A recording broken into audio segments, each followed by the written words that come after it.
Between the Sejuani and the Tahm Kench and the Jinx, a lot of pick to get the Jinx excited, and they will be able to scale up to the later part of the game with some really good setup for objective.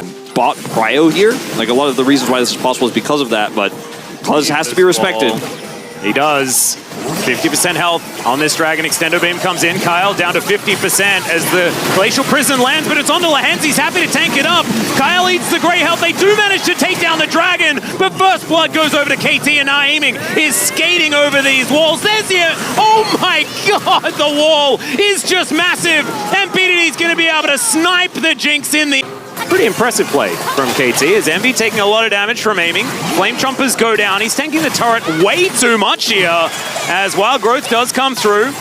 Ulti used, so he's able to clear up this wave very quickly. Is now Cuz just looking for the opportunity. Kyle holds on to the Devour, but he can't devour himself, and he's just going to be murdered. That was beautifully played around the Tahm Kench. He can quote Cuz, but here comes BDD. Yep, Weaver's Wall comes through. Envy is going to flash towards the Tahm Kench, but they're going to knock him up. Cyclone has always been so good into Tahm Kench, and the bot lane just evaporates and turns into a 2-for-1 special. Yeah, well, that's Baron. That's Baron for sure. You know, I thought we were for a moment getting close to disappointed Huni territory, especially with Cuz overextending there, but you know what? Before 22 minutes, Wolf, I think we're okay. I think we're okay. I think they're out of the woods. Yeah, and we saw Closer just conceding the point. He teleports bottom to get some money over here is what he's hoping to do. He will be able to force a teleport out of Keen, but it means he won't be able to get this turret.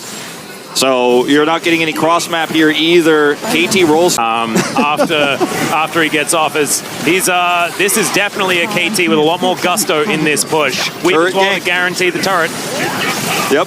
And they're not going to be able to... Minute Baron in the last game. Things would have also looked pretty good. I think this game just really, Atlas, it all goes back to that Drake fight, you know, yeah. As Birdall... Oh dear, seismic shove, and that is... Oh, look at that. That looked like a saltwater crocodile launching out of the river, you know? Yeah. Terrifying. As, yeah, Birdall, not a lot of hope there, but also I don't think that he had any right entering that, that part of the jungle.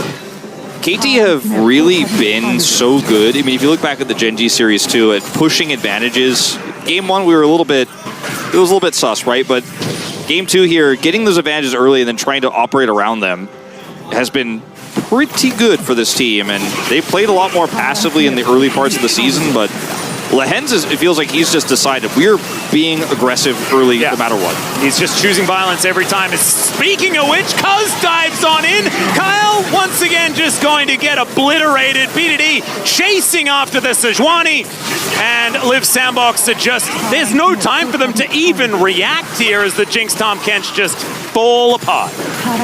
Falling apart like Liv Sandbox have a lot this week, Atlas. This is not the look that we expected after what was such a great start to round 2. Certainly not. Dominus going to come forward here, but Closer cannot push the Crocodile through the Nexus. And these Nexus turrets are going to go down. A 27-minute victory. Huni, are you not entertained enough after this KT victory? Clean 2-0, nothing to see here. KT almost at the end of their tough schedule.